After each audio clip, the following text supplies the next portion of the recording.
Se trata de Filipenses 2, del 5 al 8.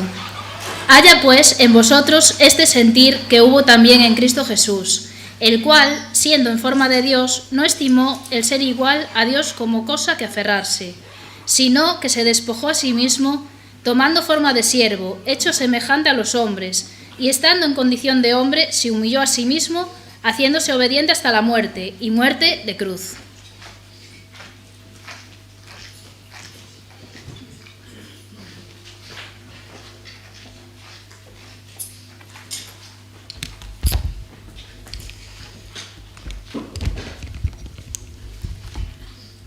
¿Qué tendría que hacer un rey para conquistar el amor de una joven, para que ese rey, o esa joven, mejor dicho, amase a ese rey, no por su riqueza, no por su grandeza, no por su fama, no por su posición?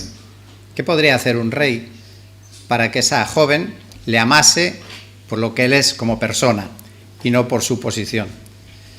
Una idea es presentarse ante la joven vestido normal, una apariencia normal, sin ningún séquito que le acompañe, para que le conozca como una persona normal y corriente, semejante a ella misma. Y si hiciera eso el rey, ¿por eso dejaría de ser rey? No, seguiría siendo rey exactamente igual. Sin embargo, habría cambiado su apariencia, su forma de manifestarse y de acercarse a las personas, cambiaría su estado. Es lo mismo que algo que tomamos todos los días, que es el agua. Se puede tener la forma líquida, puede tener la forma sólida, que es el hielo, que también usamos, o también puede estar en forma de vapor. Es exactamente lo mismo, pero cambia su forma, su manera de presentarse, solo cambia su estado. Así es como Jesucristo, el Hijo de Dios, hace muchos años hizo en la encarnación. Sin dejar de ser Dios, se manifestó en apariencia en forma humana. Se despojó a sí mismo para tomar la forma humana. El propósito de este mensaje, o de la porción que hemos leído, por un lado es que podemos conocer mejor a Cristo.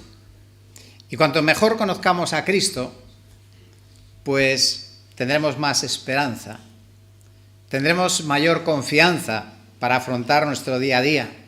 Encontraremos en Él consuelo y encontraremos inspiración y estímulo también para que nuestra vida sea la que debe ser. Entender y conocer mejor la vida de Cristo, su vida en el aspecto humano de su humillación, pues también nos ayudará para que nuestra vida pueda ser mejor como cristianos, llevar una vida mejor de cristianos, siguiendo las pisadas de Cristo. Así empezaba la lectura de hoy. Haya pues en vosotros esta actitud que hubo también en Cristo Jesús. Y Pedro repite la misma idea, la misma enseñanza de que Cristo nos dejó ejemplo para que hagamos como Él hizo, para que seamos mejores cristianos. Y es un precio a pagar, pero también como Cristo tiene su recompensa. Hemos leído este pasaje que describe la humillación de Jesús. No es un mensaje popular llamarnos a la humildad, llamarnos a la humillación. No es popular porque la humildad, el humillarse, ataca a nuestro ego, a nuestro yo. Es fácil pasar de un estado inferior a otro superior. Es fácil acomodarse a pasar de vivir con un ingreso de 1.000 euros al mes. Si pasas a ganar 3.000 euros al mes, va a ser muy fácil adaptarse a ese cambio. Pero si fuera al revés, ¿qué tal el cambio de dejar de prescindir de muchas de las comodidades que tenemos en la actualidad? ¿Qué pasaría si pudiéramos o tuviéramos que prescindir de nuestros móviles, de nuestros ordenadores, de nuestras cosas que usamos a diario? Sería difícil, ¿verdad?, adaptarnos a ese cambio de vida.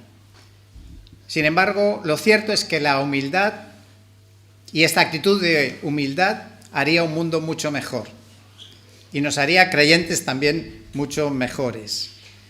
Por el contrario, el orgullo genera rechazo. Cuando tenemos orgullo, genera rechazo.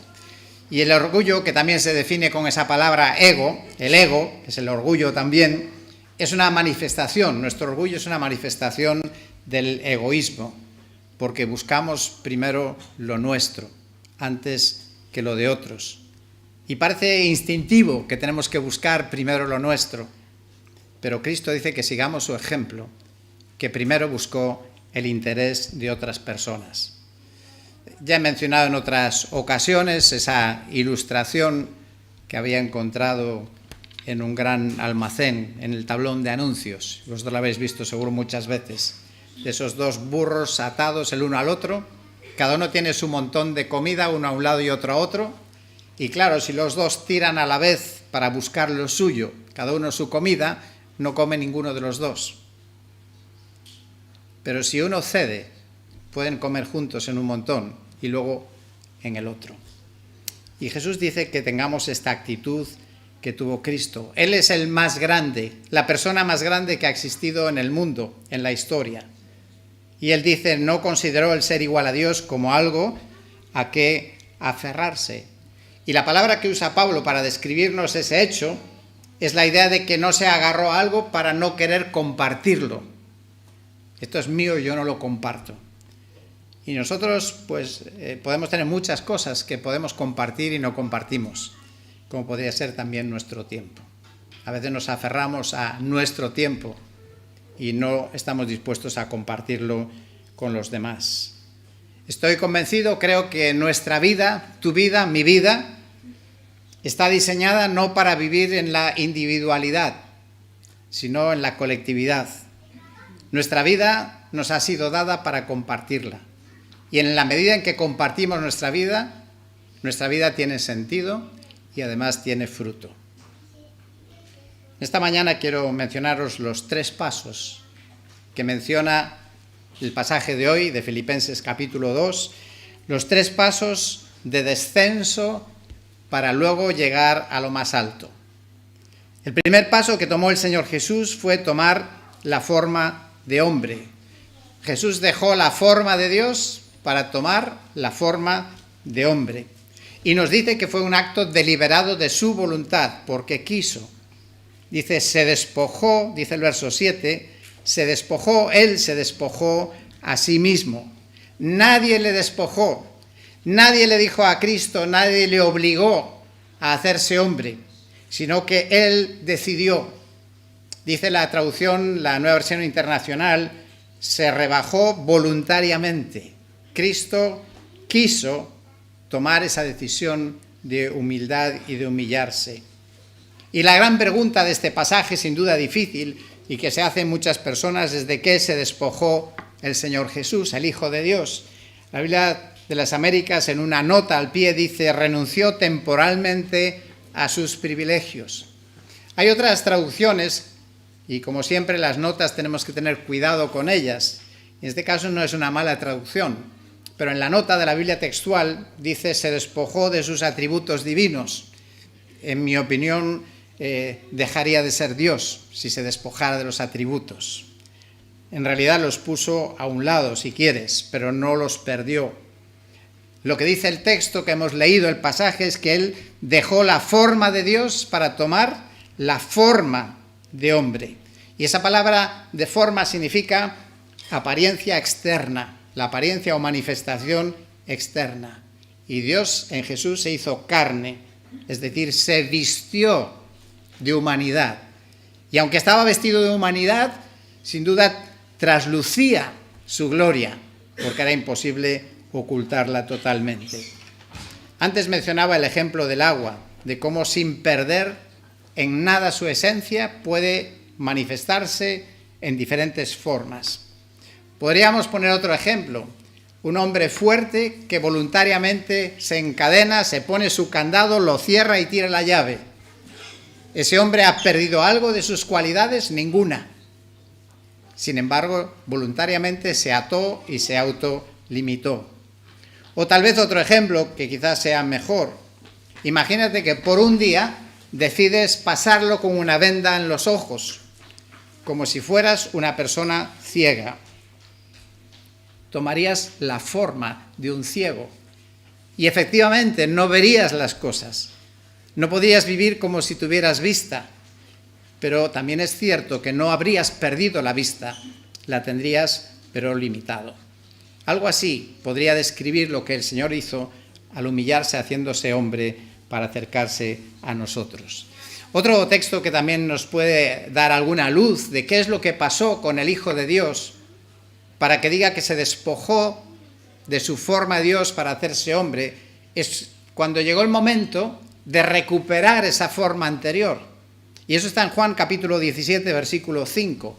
Cuando Jesús, después de cumplir su misión en la tierra y hasta próximo a ir a la cruz, ya anticipa ese momento. Y entonces le dice al Padre: glorifícame tu Padre junto a ti con la gloria que tenía contigo antes que el mundo existiera. Y la gloria no es otra cosa que la manifestación propia de los atributos de Dios en acción. Esa gloria que dejó a un lado la retomó en la ascensión y glorificación. Así que ese fue el gran salto del Hijo de Dios, dejar la gloria para hacerse como uno de nosotros. Pero en ese proceso de la humillación del Señor Jesús, del Hijo de Dios, que nos está invitando en esta mañana a meditar en ella para que la podamos imitar, lo recordamos muchas veces en la Navidad y muchos domingos también. Esa humildad del Señor, del Hijo de Dios, empezó con su nacimiento en la humildad de un pesebre. Nos leía antes Nice ese texto de 2 Corintios de que Él, siendo rico, se hizo pobre por amor a nosotros, para que pudiéramos ser ricos. Los primeros convocados para anunciar al mundo la llegada del Hijo de Dios, el acontecimiento más grande en la historia de nuestro universo, que Dios viene a visitar a sus criaturas. Dios elige a los portavoces, a los seres humanos despreciados de aquella sociedad, los pastores, porque nadie queda excluido de la buena noticia de Dios. Por si fuera poco, Jesús en su infancia experimentó el ser perseguido por aquel rey malvado, el rey Herodes, y tuvo que huir hasta el extranjero, como un fugitivo, como si fuera un delincuente. Por eso pasó el Hijo de Dios. Y a su regreso, cuando regresa de Egipto, ¿dónde se instala a vivir? No en el palacio en Jerusalén, sino en una aldea insignificante en Nazaret. Un lugar de donde no se esperaba que podría salir nada bueno. Eso lo dijo Ptolomeo, o Bartolomé, mejor dicho, que posiblemente era descendiente de Ptolomeo, de unos reyes de la antigüedad, descendiente de la realeza, Natanael, Bartolomé, hijo de Ptolomé, o de los Ptolomeos. Por si fuera poco, la humillación del Hijo de Dios, que es Dios, se somete a los ritos religiosos de la época y a sus padres, que eran personas humildes y sencillas, sin muchos recursos. Y por si fuera poco, todavía el Hijo de Dios se bautiza como si fuera un pecador más, cuando no lo era. Y también en su humanidad se somete a tentaciones, hasta la situación límite de 40 días en un desierto en ayuno. Ese es el primer paso de la humillación de Jesús, del Hijo de Dios, dejando la forma de Dios para tomar la forma de hombre. En segundo lugar, el versículo 7 nos dice que la humillación del Señor Jesús, que tenemos que aprender de ella, que debemos de imitar, es que no solamente quedarnos en la forma de un buen hombre, de un gran hombre, sino que llegó a tomar la forma de siervo, la forma de siervo. Es decir, que pasó de la condición de soberano a siervo, tremendo cambio, de ordenar a obedecer. Dice el verso 8, haciéndose obediente. Jesús tomó la forma, la actitud, se comportó como un siervo, o quizá más literalmente en aquella época la palabra sería como un esclavo. Hay un pasaje curioso en Hebreos capítulo 10, que es los versículos del 5 al 7, donde describe esta actitud de Jesús, este cambio, el hacerse un siervo. Lo dice de esta manera, Hebreos 10, versículo 5. Al entrar Él en el mundo, dice, sacrificio y ofrenda no has querido, pero un cuerpo has preparado para mí. En holocaustos y en sacrificios por el pecado no te has complacido. Entonces dije, he aquí, yo he venido, en el rollo del libro está escrito de mí, para hacer, oh Dios, tu voluntad. Ahora hay algo interesante en este pasaje, es que dice que está escrito en el rollo del libro, y hay que buscar dónde está ese rollo, cuál es ese libro, y está en el libro de los Salmos, en el Salmo 40. Y cuando lo leemos en el Salmo 40, versículos del 6 al 8, hay un pequeño cambio en el texto, que es significativo. Dice el Salmo 40, versículo 6, sacrificio y ofrenda de cereal no has deseado, has abierto mis oídos. Holocausto y ofrenda por el pecado no has querido. Entonces dije, aquí vengo, en el rollo del libro está escrito de mí, me deleito en hacer tu voluntad, Dios mío, tu ley está dentro de mi corazón. Y la diferencia está en que en Hebreos dice, un cuerpo has preparado para mí, y en el Salmo 40 dice, has abierto mis oídos. Esa frase es diferente y tiene una explicación. Los escritores del Nuevo Testamento usaban la traducción griega del Antiguo Testamento, que es la Septuaginta, pero la versión original, la versión hebrea, usaba esta otra expresión, que quizá para nosotros nos pueda parecer de entrada más oscura que la otra, que la de Hebreos, pero es muy significativa, la de has abierto mis oídos. Y esa expresión viene de la ley, viene de otro rollo, del rollo de la ley, del libro de Éxodo capítulo 21, versículos 5 al 6. Y esa es una escena que describe cuando en la antigüedad la práctica de la esclavitud era normal, pues un siervo, un esclavo, podía lograr la libertad. Sin embargo, si estaba muy contento con su amo, con su jefe, y prefería quedarse con él y seguir sirviendo a su jefe, pero lo hacía voluntariamente, le cogían, le llevaban a un lugar, le ponían la oreja delante de una madera y con una especie de punzón le taladraban y le hacían una marca en la oreja. Y era para que tuviera una señal, que todo el mundo supiera que si él seguía de esclavo era voluntariamente, no porque nadie le había obligado. Es decir, era un esclavo por amor. En Éxodo 21:5 lo dice así, si el siervo insiste, es decir, que no quiere irse en libertad, diciendo, amo a mi señor, a mi mujer y a mis hijos, no saldré libre. Entonces su amo lo traerá a Dios y lo traerá a la puerta o al quicial, y su amo le horadará la oreja con una lezna y él le servirá para siempre. Y ahora la pregunta podría ser, ¿y por qué la oreja? ¿Por qué una señal, una marca en la oreja? Y esto conecta con esa frase de que cuando el Señor viene al mundo se anunciaba, has abierto mis oídos, con la historia del esclavo voluntario. Y es que el esclavo, el siervo, tiene que estar atento a las instrucciones del amo. Está para cumplir, para obedecer lo que ordena su amo. Y la Biblia dice que el Hijo de Dios, con este lenguaje figurado, se hizo voluntariamente por amor esclavo, y él estaba dispuesto a cumplir y obedecer el plan de su Padre. Y ese plan de su Padre no era otro que el plan que te afecta a ti y a mí personalmente y eternamente, que es nuestra salvación. Y Cristo, voluntariamente, el Hijo de Dios, dijo, yo por amor estoy dispuesto a servir y a llevar a cabo ese plan de la redención de la humanidad. El Hijo de Dios dejó la forma de Dios para tomar forma de hombre, dejó la forma de hombre para tomar la forma de siervo. Hombre, Señor, y es que entonces Jesús no podía ser como los ángeles, que también sirven, y también sirven a los hombres y a la humanidad. No sería suficiente ya con que Jesús se rebajara y sirviera como un ángel. Pues no. No, porque Jesús tenía que ser nuestro sustituto y morir. No solamente vivir, sino morir y dar su vida por nosotros. Y este Jesús es el que Pablo tiene en mente cuando nos dice que tiene que haber en nosotros la misma actitud que tuvo Jesús. La actitud de humildad, y esa humildad lleva al servicio, a servir al prójimo, a servir a los demás. Cristo, a quien recordamos y celebramos en esta mañana, nos llama a humillarnos y nos llama a tener una actitud de servicio, de buscar el bien y los intereses de los demás antes que los nuestros.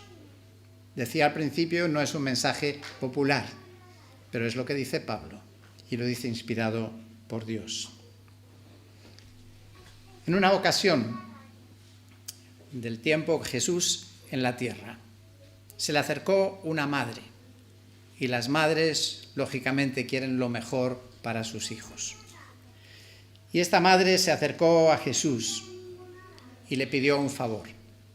Y decía, Señor, mira, yo quiero que hagas una cosa con mis hijos.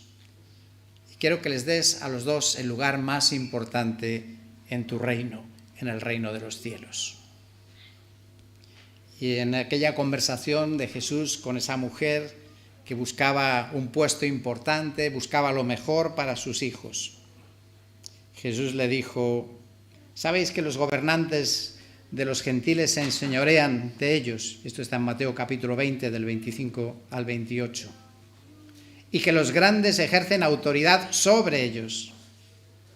No ha de ser así entre vosotros, sino que el que quiera entre vosotros llegar a ser grande, será vuestro servidor.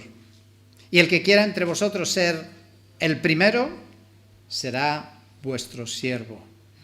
Así como el Hijo del Hombre no vino para ser servido, sino para servir y dar su vida en rescate por muchos. Y Jesús dice que este debe ser el sentido de mi vida, el sentido de nuestra vida. Estamos aquí para servir, para dar, para rescatar.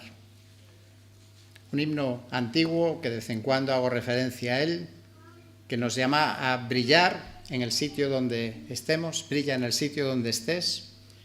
Dice que puedes con tu luz algún perdido rescatar. ¿Y qué podría ser esa luz? Pues vamos al Evangelio y leemos palabras de Jesús en Mateo 5:16 y dice, así alumbre vuestra luz delante de los hombres para que vean vuestras buenas acciones. Es el servicio al prójimo, la manera en que el cristiano muestra la luz de Cristo. En tercer y último lugar, el proceso de la humillación de nuestro Señor Jesús, del Hijo de Dios. Dejó la forma de Dios para tomar forma de hombre. Dejó la forma de hombre simplemente para tomar la forma de siervo. Y luego nos dice el versículo 8 que llegó hasta la muerte y muerte de cruz. Hallándose en forma de hombre, y otra vez se humilló a sí mismo, haciéndose obediente hasta la muerte y muerte de cruz. Aunque Jesús era el Hijo de Dios, no tenía privilegios que todos esperamos. Yo el primero espero el privilegio de que el Señor no me permita sufrir, ¿verdad? Jesús no lo tuvo, el privilegio de no sufrir. El sufrimiento fue una constante en la vida de Jesús. A veces solo pensamos en el Jesús que camina, hace milagros, hace maravillas y es aplaudido por la gente. Pero Jesús es el siervo sufriente. El profeta Isaías lo describía ya anticipadamente en el capítulo 52 y 53. Y si lees allí la lista de cosas, yo he anotado por lo menos las siguientes.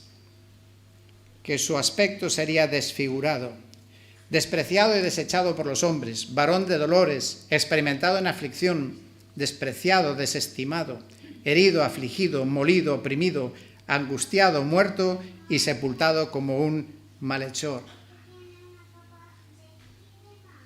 ¿Nos habremos equivocado venir aquí en esta mañana para ser llamados a imitar a Jesús? No es que tenemos que buscar esas cosas, pero sí que como seguidores de Cristo tenemos que aprender a aceptar que a veces en los propósitos de Dios ocurren esas cosas. Y Jesús en su misión aceptó todo eso hasta la muerte más cruel, que es la muerte de la crucifixión. Y no era fácil para Jesús. Casi en un sentido es más fácil para nosotros, porque cuando la adversidad toca nuestra vida, difícilmente nosotros podemos evitarlo. Cuando viene un accidente, una enfermedad, pocos recursos a veces tenemos para evitar esas cosas. Pero ¿qué del Hijo de Dios? El que era todopoderoso, que Él podía eludir todo eso. Él lo dice en Isaías capítulo 50, versículos del 5 al 7, que tenía la opción de abortar esa misión y por lo menos no llegar a ese sufrimiento final de la cruz. Y entonces, recordando esa frase de los oídos abiertos, dice ahora Isaías 50, versículo 5, el Señor Dios me ha abierto el oído y no fui desobediente, ni me volví atrás. Di mis espaldas a los que me herían y mis mejillas a los que me arrancaban la barba. No escondí mi rostro de injurias y esputos. El Señor Dios me ayuda. Por eso no soy humillado. Por eso, como pedernal, he puesto mi rostro y sé que no seré avergonzado. Y el evangelista Lucas nos cuenta cómo cuando llegó la hora, efectivamente, Jesús dice que puso su rostro, afirmó su rostro para ir a Jerusalén. Y el Hijo de Dios, que nos invita a tomar su ejemplo, su actitud de vida, llega al jueves y al Viernes Santo, el jueves y viernes de la Pasión, y le encontramos en la agonía, en el huerto. Y el médico Lucas, que aprecia especialmente estos detalles, dice que estando en agonía, oraba con mucho fervor y su sudor se volvió como gruesas gotas de sangre que caían sobre la tierra. Y antes había sido insultado, burlado, abofeteado, azotado, puesto una corona de espinas después, golpeado con una caña, tanto por las autoridades judías como por las romanas. Y en ese cuadro, si somos capaces de situarnos en la escena del Hijo de Dios que está siendo atacado, maltratado de semejante manera, tú imaginas los millones de ángeles que desde el cielo están viendo el cuadro y viendo la escena, viendo al Hijo de Dios. ¿Cómo es posible que Dios lo permita? ¿Cómo Dios permite a su Hijo amado pasar por esa situación cuando tiene todo el poder para acabar con todo en un instante? ¿Qué harían los guardaespaldas de un rey si a nosotros se nos ocurriera atacar a ese rey, insultarle, golpearle? Enseguida se echarían encima. Y me imagino la dificultad para los ángeles, solo explicable porque tenían la orden estricta de Dios de no intervenir y de permitir que aquel plan de Dios al final fuera llevado a cabo por tu salvación y por mi salvación.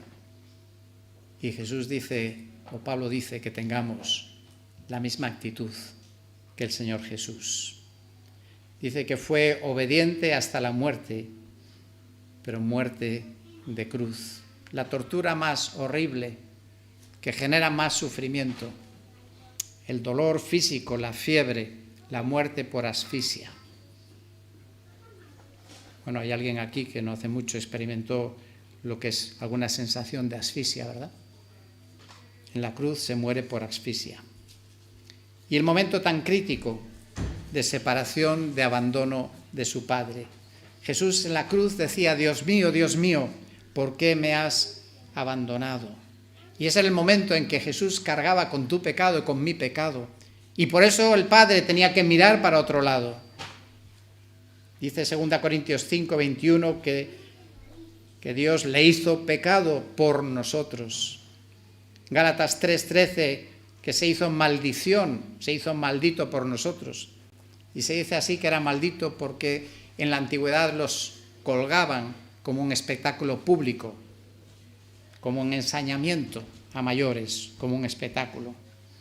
Y mira aquel que podía bajar de la cruz, podía escapar corriendo, muere de esa manera por amor a nosotros. Y probablemente llegó el momento de la mayor humillación para el Todopoderoso, para el Hijo de Dios. Y probablemente la mayor humillación fue lo que fue el aparente triunfo de las fuerzas del mal, cuando Jesús muere. La muerte, que para muchos era el triunfo final, la mayor humillación. Dice Efesios 4, versículo 9, que Jesús había descendido a las profundidades de la tierra. Y cuando Jesús muere, igual que los creyentes, cuando morimos, el Espíritu fue al Padre, por eso le dijo al ladrón arrepentido, hoy estarás conmigo en el paraíso, pero su cuerpo bajó a la sepultura. Y fue certificada su muerte. Y fue puesto allí como uno más que había pasado a la historia. Cristo, para ser mi Salvador, para ser tu Salvador, llegó hasta lo más bajo. Y la gran pregunta es ¿por qué? ¿Por qué tal humillación?